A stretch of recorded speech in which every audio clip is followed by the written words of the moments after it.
Hello friends, இன்றைக்கி ஒரு tiffin box recipe potato rice பண்ணலாம்.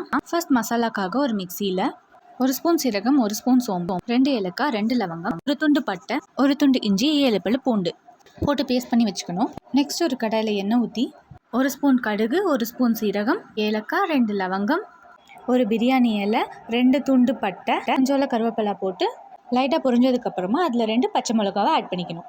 இப்போ இதில் 2 பெரிய சைஸ் வெங்காயத்தை ஆட் பண்ணி நல்லா வதங்க விடணும். வெங்காயம் நல்லா வதங்கினதுக்கப்புறமா 1/4 ஸ்பூன் மஞ்சள் தூள், 1/2 ஸ்பூன் மிளகாய் தூள், 1 ஸ்பூன் மல்லித்தூள், நம்ம அரைச்சி வச்சுருக்கிற பேஸ்ட் எல்லாத்தையும் போட்டு பச்சை வாசனை போகிற வரைக்கும் நல்லா வதங்க விடணும்.